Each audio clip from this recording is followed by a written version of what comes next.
اس وقت ہم الخیر کوآپریٹیو کریڈٹ سوسائٹی کے کلیکشن انچارج نازنین بانو سے مخاطب ہیں۔ نازنین بانو میٹریکولیشن کی پڑھائی کرنے کے بعد انہوں نے 2009 میں الخیر کوآپریٹیو کو جوائن کیا۔ الخیر کوآپریٹیو کو جوائن کرنے سے پہلے جو صورتحال تھی وہ یہ تھی کہ 2002 میں ان کے شوہر کا انتقال ہو چکا تھا، 4 بچے تھے جن کی پرورش کرنی تھی۔ ایسے میں کسی سہارے کی ضرورت تھی اور وہ سہارا الخیر کی صورت میں نہیں نظر آیا۔ محترمہ نازنین بانو صاحبہ، آپ الخیر کی کلیکشن انچارج ہیں، یعنی اس سوسائٹی کی بیک بون آپ کہہ رہے ہیں۔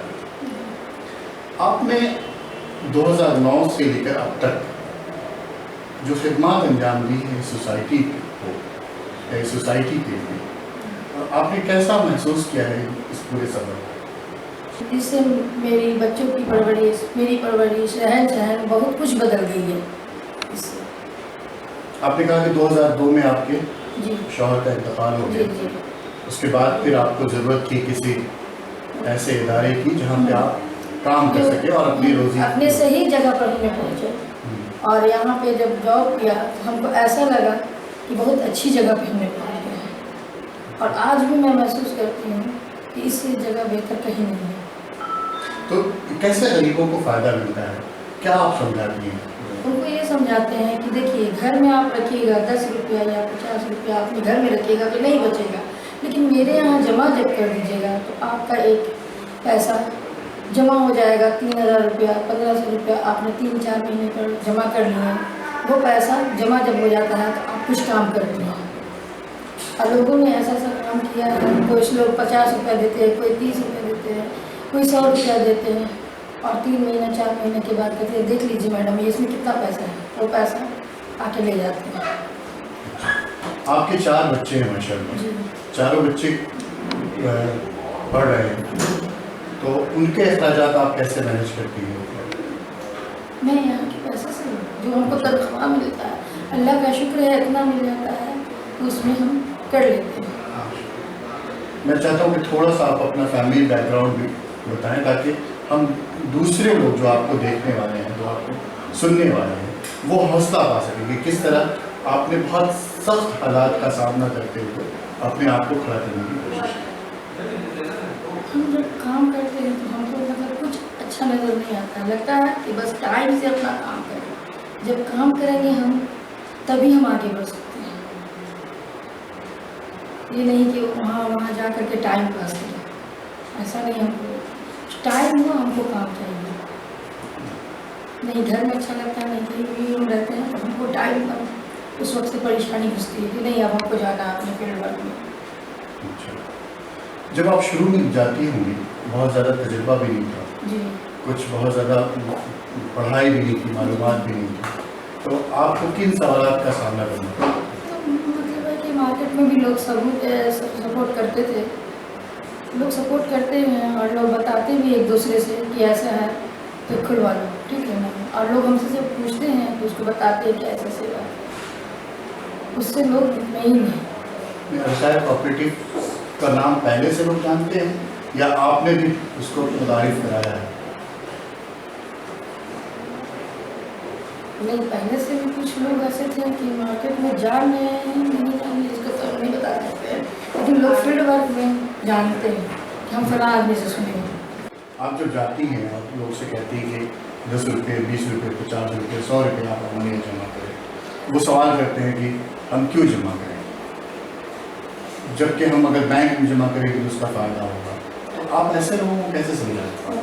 وہ کہتے ہیں کہ جائیے، جا کر دیکھیے کہ وہاں آپ کو لائن لگنا پڑے گا، آپ کو ٹائم نکالنا پڑے گا، آپ کا رکھے رہیے گا، رکھے پیسہ خرچ ہو جائے گا لیکن آپ جا نہیں پائیے گا، ایک آپ کے مکان کے بھی اوپر رہے گا تو بھی نہیں جائیے گا، آپ کو ٹھیک ہو جائیں گے، دور ہو جائیں گے، آپ خود لگے کہ نہیں ان کے لیے ہٹا کے رکھے، وہ چل کے آتی ہیں، ان کو دینا ہے پیسہ جمع کرنا ہے، اور اس سے آپ کو جب نکالیے گا پیسہ ایسا لگے گا ہاں آپ کو بھی فائدہ ہوگا۔ اس سوسائٹی کی جو خاص بات ہے وہ یہ کہ یہ انٹرسٹ فری سوسائٹی ہے، جی بیاج نہیں لگتا لون پر، لیکن اگر چھوٹی چھوٹی جو بچت ہوتی ہے اس بچت کا ایک فائدہ ہوتا ہے۔ فائدہ کوئی خاص بات جو آپ محسوس کرتی ہیں یا اب تک کے سفر میں محسوس کیا ہوتی ہے؟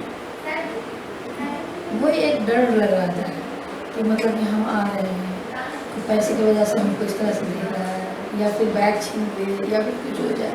اب گاڑی میں جب تک ہیں تو لگتا ہے کون آدمی کس ڈھنگ کا بیٹھا ہوا ہے, یہ بھی نہیں کسی کے دل کے اندر تو آدمی نہیں گھسا ہوا. دن بھر کاروبار کر لیا انہوں نے, دن بھر کاروبار کرنے کے بعد ان کا جو پروفٹ بچا اس پروفٹ میں کچھ پیسہ ادھر لے جاتے ہیں اور کچھ پیسہ ہوا آپ کے پاس چلا.